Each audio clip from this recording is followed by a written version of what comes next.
Là où Barack Obama avait abandonné, ou alors est-ce irresponsable d'intervenir sans mandat de l'ONU? Ouais, c'est non seulement irresponsable, mais c'est illégal. Il y a un droit international entre les nations.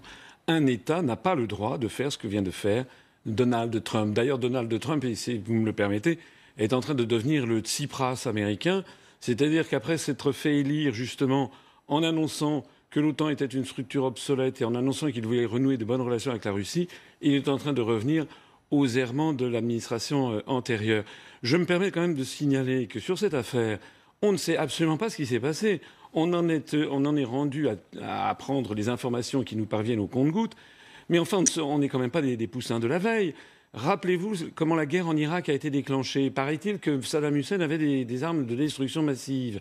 On se rappelle comment le secrétaire d'État à l'époque, Colin Powell, avait agité une fiole devant le Conseil de sécurité des Nations Unies comme étant la preuve que Saddam Hussein détenait des armes de destruction massive. Mais là, Quelques mois après, on a appris que c'était faux. Il n'y avait jamais eu d'armes de destruction massive.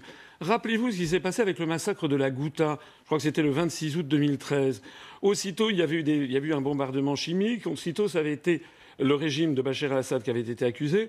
Maintenant, quand vous examinez 3 ans après ce qui s'est passé, ou 4 ans après, le mystère reste entier, mais il y a quand même eu un rapport du très prestigieux Massachusetts Institute of Technology, c'est-à-dire un des endroits les plus célèbres des États-Unis d'Amérique en matière de fiabilité des analyses, qui dit non, en fait, c'était pas Bachar el-Assad, c'était en fait les rebelles. Donc moi, là, je suis sidéré que l'on puisse, 24 heures après des événements, ou 48 heures, dire d'un seul coup, ben voilà, en fait, on recommence les scénarios antérieurs. Monsieur Trump n'a pas le droit, en termes internationaux, de faire ce qu'il a fait, et la France n'a pas le droit de suivre ça. Il y a un droit, il y a une charte à l'Organisation des Nations Unies. On va y revenir. En tout cas, c'est de l'argument avancé par la Russie, alliée de Bachar el-Assad. On écoute le ministre russe des Affaires étrangères.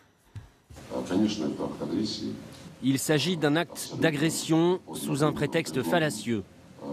Toute la situation fait penser à l'année 2003, quand les États-Unis, la Grande-Bretagne, avec leurs alliés, ont fait irruption en Irak sans l'assentiment du Conseil de sécurité et en violation flagrante du droit international. Mais à l'époque, ils avaient au moins essayé de fournir des preuves. Cette fois-ci, on n'a même pas pris la peine de fournir des preuves. On s'est appuyé sur des photographies. On a une fois de plus spéculé sur des photos d'enfants. Vous l'avez rappelé, depuis mardi soir, l'enquête n'a pas encore eu lieu. Mais déjà, en 2013, il y avait eu des soupçons d'utilisation d'armes chimiques par le régime syrien et des observateurs internationaux avaient constaté que des armes chimiques avaient bien été utilisées. Donc, est-ce qu'on doit laisser le peuple syrien pris en étau entre Bachar el-Assad et Daesh? Non, mais je rappelle encore une fois que les affirmations qui avaient eu lieu en 2013 ont été ensuite démenties et qu'actuellement le mystère reste entier, mais que les meilleurs spécialistes doutent de plus en plus que ce fut le régime de Bachar el-Assad qui avait procédé à ça. Je rappelle aussi quelque chose, c'est qu'il y a quand même l'Organisation pour l'interdiction des armes chimiques, qui est une filiale de l'ONU, qui a vérifié que le régime syrien avait détruit toutes ses armes chimiques quand même. Donc, comment dirais-je, l'analyse faite par la Russie, selon laquelle ce bombardement par mégarde aurait frappé un hangar détenant, où il y aurait eu des armes chimiques détenues par les rebelles, justement, de Daesh ou d'Al-Nosra, c'est une information qu'il faut quand même prendre en considération. Vous faites confiance au régime syrien? Non, je ne fais pas. Écoutez, c'est pas moi qui fais confiance. Ça a été validé par l'ensemble des experts de l'ONU. Donc ça a été validé. Par ailleurs, il y a quelque chose que je voudrais dire. C'est qu'il n'y a pas que la Russie qui proteste. C'est que depuis, sur ces affaires syriennes, c'est d'arriver 6 fois au Conseil de sécurité, la Chine a également opposé son veto, comme la Russie, à l'ensemble des opérations. C'est-à-dire que contrairement à ce que l'on veut faire croire aux Français, la grande majorité des États du monde, en réalité, continuent à reconnaître Bachar el-Assad comme étant le président des Syriens. C'est ça la réalité. Il faut tenir compte du droit international. Encore un mot. Il y a aussi une opération de politique intérieure américaine, je pense, parce que Donald Trump a annoncé ce bombardement au moment même où il recevait en Floride le président chinois Xi Jinping. Donc c'est aussi, à mon avis, une façon de montrer ses muscles face à la grande puissance chinoise montante et l'inquiétude des États-Unis de voir se constituer un bloc entre la Russie et la Chine pour éventuellement torpiller leur influence mondiale. Alors François Hollande, lui, veut poursuivre la réponse américaine au niveau international. Il va réunir un conseil de défense ce soir. On l'écoute et on vous fait réagir après.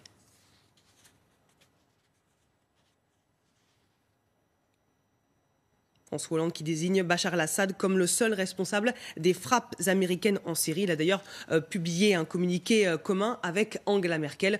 On écoute le chef de l'État.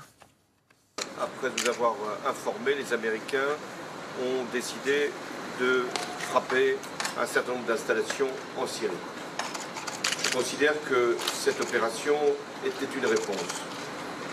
Elle doit maintenant être poursuivie au niveau international dans le cadre des Nations Unies, si c'est possible, de façon à ce que nous puissions aller jusqu'au bout des sanctions contre Bachar el-Assad et empêcher qu'il y ait de nouveau utilisation des armes chimiques et écrasement par ce régime de son propre peuple. On a compris que François Hollande veut agir dans le cadre d'un mandat de l'ONU, si les soupçons sur l'utilisation d'armes chimiques sont avérés. Est-ce que la position de la France est juste ? Mais non, excusez-moi, moi ce que je viens d'entendre, c'est que M. Hollande se grange. Vous savez, la France est devenue un satellite de Washington, comme l'Allemagne, exactement comme on disait de la Tchécoslovaquie ou de la Pologne, qui étaient des satellites de Moscou, du temps de l'Union soviétique. Je suis désolé, M. Hollande vient de dire des choses absolument scandaleuses dans la bouche d'un chef de l'État français, puisqu'il approuve une agression contre un État souverain, ce qui, j'insiste, est contraire au droit international. Et il incrimine tout de suite Bachar el-Assad dans la responsabilité de ce bombardement. Encore une fois, on ne sait rien. Je voudrais d'ailleurs dire à ce propos... Et de toute façon, il n'aura pas le soutien de l'ONU. Il y aura de toute façon la Russie et la Chine qui vont opposer leur veto. Ils l'ont déjà dit. Donc de toute façon, M. Hollande parle pour ne rien dire.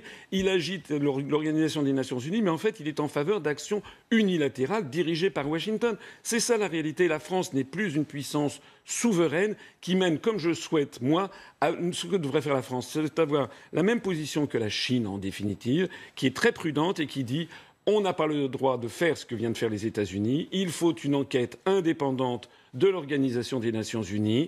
Pour l'instant, on ne sait pas ce qui s'est passé. Et de toute façon, un État n'a pas le droit de se faire justice soi-même. C'est comme un particulier. Un particulier en France n'a pas le droit de se faire justice soi-même. Si vous étiez élu président de la République, donc vous refuseriez d'intervenir en Syrie, même s'il y a des réfugiés massivement qui quittent leur pays parce qu'ils accusent Bachar el-Assad de gazer son peuple. Mais ça, c'est vous qui le dites. Il y en a certains... C'est les réfugiés syriens qui le disent. Oui, il y en a quelques-uns qui le disent. Mais enfin, la grande majorité des Syriens, semble-t-il, sont plutôt du côté de Bachar el-Assad.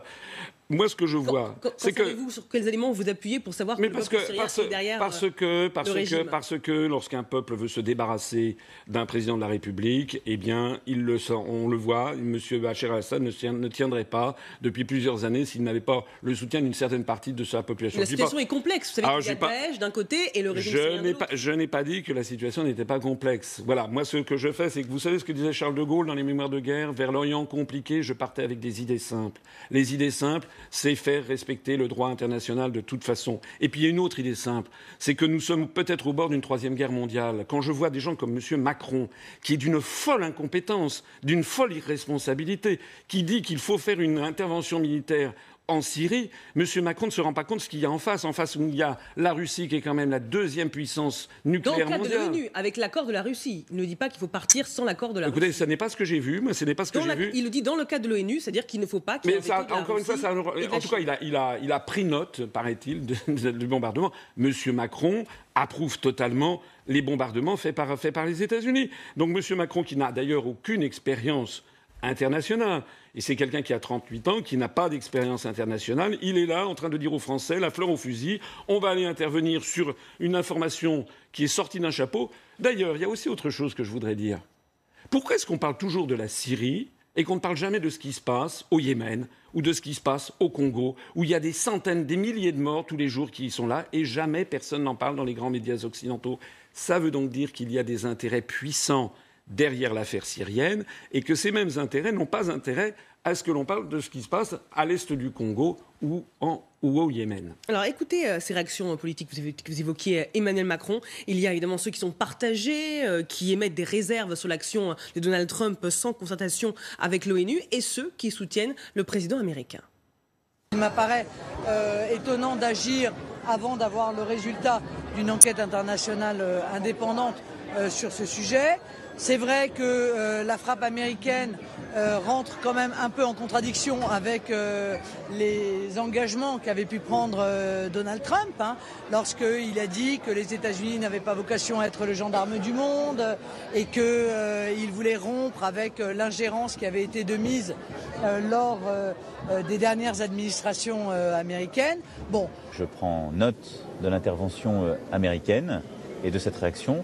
Mon souhait pour ma part, c'est qu'il y ait véritablement une action coordonnée sur le plan international en représailles au régime de Bachar el-Assad et en tout cas aux crimes qui ont été commis. Écoutez, je ne sais pas si aujourd'hui il s'agit d'envoyer des militaires sur le terrain. Et je pense surtout qu'il faut trouver une solution politique. Il n'y a pas de solution militaire. C'est quoi la solution La solution politique, c'est qu'on en finisse avec le régime de Bachar el-Assad par des négociations qui intègrent toutes les parties au conflit, dont l'opposition syrienne, qui n'est pas une opposition terroriste. Est-ce que c'est parfaitement la Russie?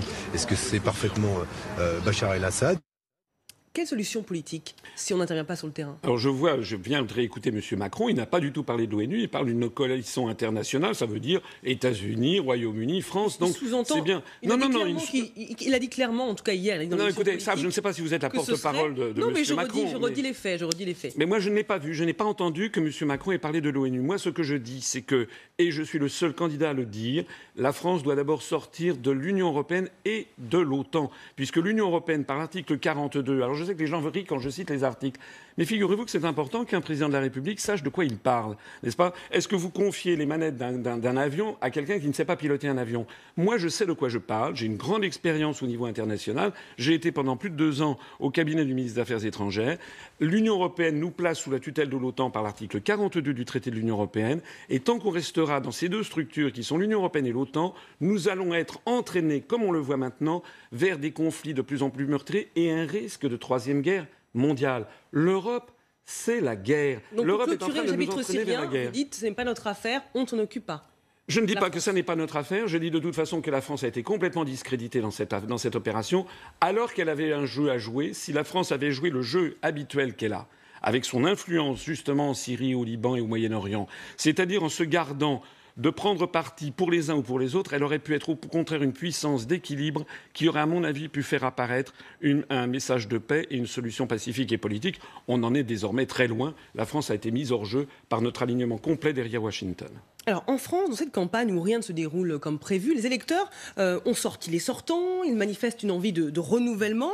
Pourquoi devraient-ils voter pour vous, vous qui êtes diplômé d'HEC, de l'ENA, haut fonctionnaire, vous avez travaillé dans des cabinets ministériels, vous avez même été élu conseiller de Paris sur une liste de Jean Tibéri. Vous êtes un produit du système, finalement. Mais moi, j'ai jamais parlé de système, pas de système. Pourquoi est-ce que les Français devraient voter pour moi? Parce que d'abord, je suis quelqu'un d'honnête. Je ne suis pas quelqu'un sorti du sérail politique. Je ne suis pas quelqu'un qui suis financé par des grandes puissances d'argent. Je ne suis pas quelqu'un qui lance des formules marketing. Moi, je connais mes dossiers. Je suis quelqu'un de compétent. Et par ailleurs, j'insiste au cours de cette élection présidentielle sur ce qu'est le président de la République. Je ne confonds pas le président de la République avec le Premier ministre. Le président de la République, en vertu de l'article 5 de la Constitution, premièrement, doit veiller au respect de la Constitution. C'est ce que je fais justement en rappelant sans cesse les articles. Deuxièmement, le président de la République est le garant de l'indépendance nationale. Moi, j'aimerais savoir comment les autres candidats affirment être le garant de l'indépendance nationale. Quand je vois, par exemple, que M. Mélenchon, la réaction de M. Mélenchon sur cette affaire syrienne, elle est comme d'habitude, elle est chèvre-chou. C'est un oxymore. En fait, M. Mélenchon, s'il était élu, serait le Tsipras français, comme d'ailleurs Donald Trump est le Tsipras américain. Moi, les choses avec moi sont toujours claires et nettes. Et vous savez, j'ai fait là une série de meetings dans le sud de la France. Hier à Bordeaux, il y avait 1000 personnes. La veille à Toulouse, il y avait 1100 personnes. L'avant-veille, 3 jours avant à Montpellier, il y avait 1300 personnes.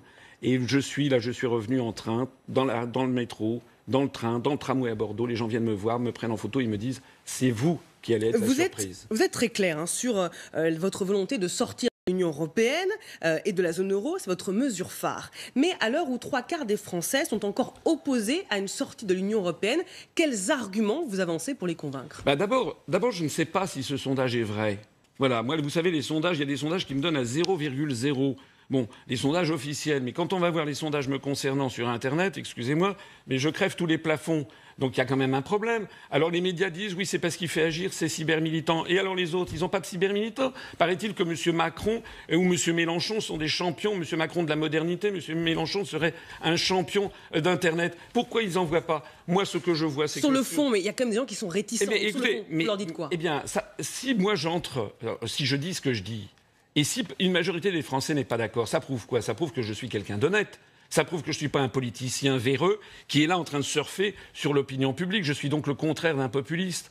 Si je dis ce qu'il y a, et même si une majorité des Français en effet est contre, eh bien c'est justement l'objectif d'une campagne électorale que d'expliquer aux Français pourquoi nous devons sortir en urgence. Expliquez-nous, justement. On doit sortir en urgence de l'Union européenne, de l'euro, pour d'abord rendre aux Français leur démocratie. Sortir de l'euro parce que l'euro est en train de s'effondrer. Malheureusement, on n'a jamais le temps d'expliquer. Je renvoie les téléspectateurs à notre site upr.fr.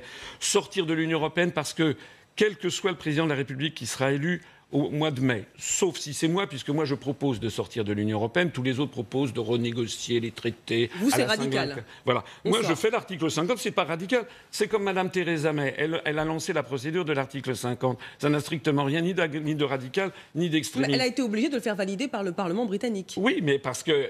Mais ça, ce sont les procédures britanniques. Moi, si je suis élu, je l'aurais été sur un mandat extrêmement clair. C'est le moins qu'on puisse dire, vous l'avez dit vous-même. Donc je ne vais pas ensuite faire un référendum pour demander aux Français est-ce que vous êtes d'accord pour que je mette en œuvre le programme sur lequel je viens d'être élu. Mais si c'est quelqu'un d'autre que moi qui est élu, on va avoir la politique du rapport des grandes orientations de politique économique qui est fixée tous les ans par la Commission européenne en vertu de l'article 121 du traité. J'invite tous les téléspectateurs à aller sur notre site internet, ils verront une fenêtre pop-up. Ils découvriront à quelle sauce nous allons être mangés. C'est la raison pour laquelle, vous savez, les Français sont furieux, parce qu'ils votent à droite, ils votent à gauche, ils ont toujours la même politique depuis 25 ans. Ils sont furieux de ça, ils ne comprennent pas. Mais moi, je suis le seul qui leur explique pourquoi. Concrètement, que répondez-vous à des patrons de PME qui se disent, si on sort de la zone euro, eh bien, la monnaie va être dévaluée et ça va menacer nos exportations? Alors, je réponds que, selon le Fonds monétaire international, Natixis, ING, etc., le nouveau franc devrait perdre à peu près 6 à 10% de sa valeur par rapport au cours pivot de l'euro vis-à-vis du dollar. Bon, ça c'est Je signale que l'euro a perdu 25% de sa valeur par rapport au dollar au cours des 3 dernières années.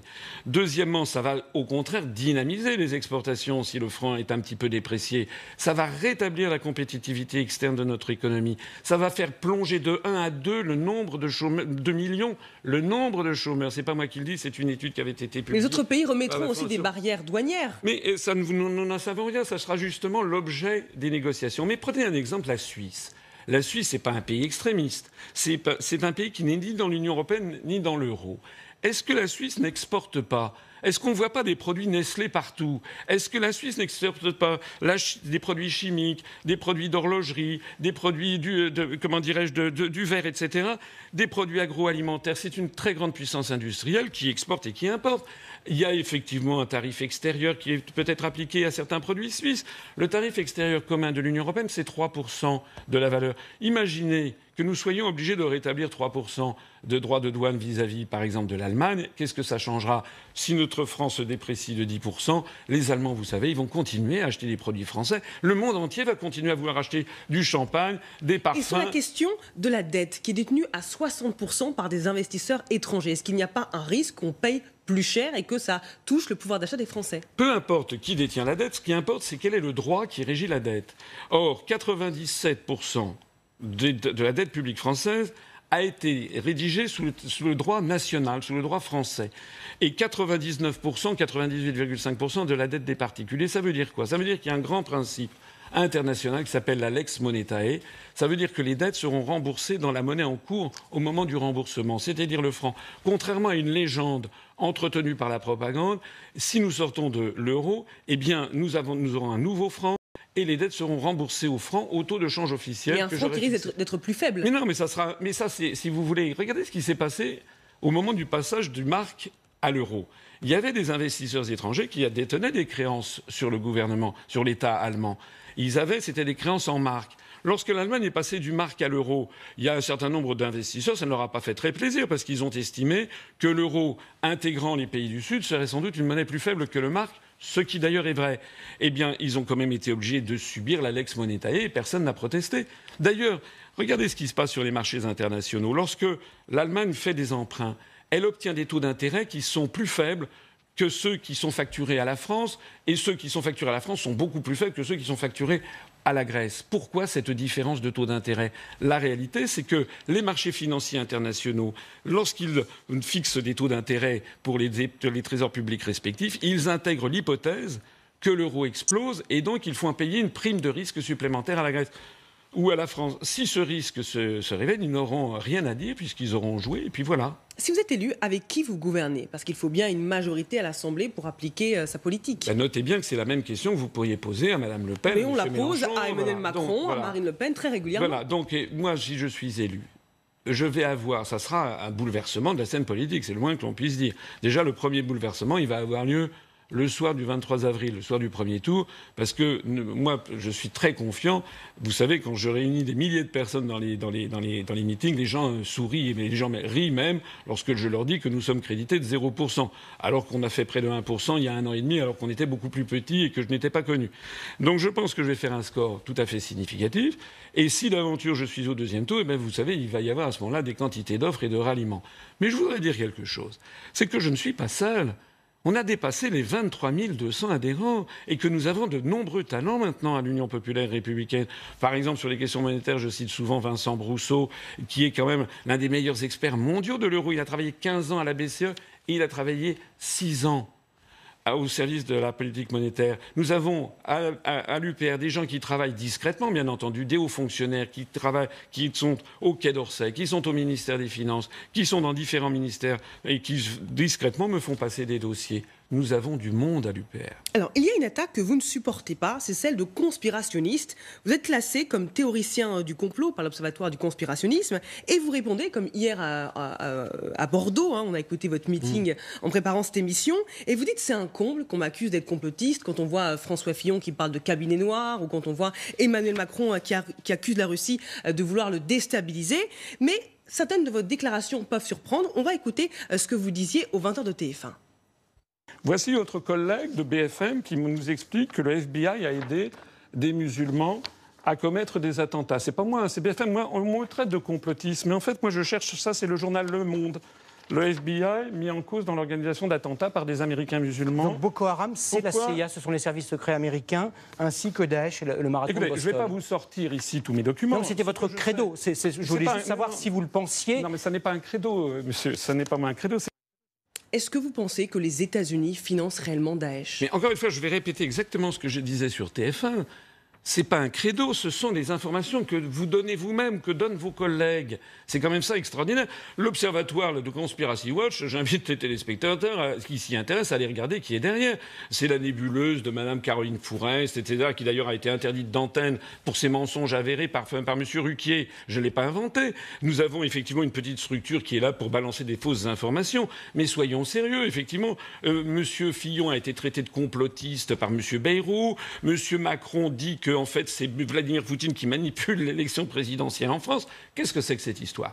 Moi, j'en ai assez de ces histoires de complotisme, parce que ça veut dire que c'est maintenant une espèce de chasse aux sorcières, un macartisme, qui prétendrait interdire aux Français, ou à tout autre peuple, de réfléchir par eux-mêmes et de douter. Vous savez ce qui a fait la grandeur de l'Occident dans la pensée, dans l'esprit de la pensée, dans la philosophie universelle, la grandeur de l'Europe, pour le coup, en matière de pensée, c'est justement la faculté de douter, la faculté de remettre en cause, au crible de sa raison personnelle, tous les dogmes de son époque. Donc sans parler de complot, est-ce que vous pensez réellement que ce sont les États-Unis qui ont intérêt à financer l'État islamique? Écoutez, c'est pas moi qui l'ai dit, c'est Donald Trump. C'est Donald Trump qui, pendant sa campagne, avait dit que c'était Obama et Mme Clinton qui avaient financé... On peut douter aussi de sa parole. Mais on peut douter, mais on peut douter, bien entendu, on peut douter de tout. Moi, ce que je sais, c'est qu'il faut bien comprendre qu'en Syrie et Daesh, ils ont des armes américaines et britanniques. Elles ont été découvertes notamment lorsque Alep a été libéré de Daesh. Eh bien, ces armes, elles viennent d'où? Elles sont financées par qui?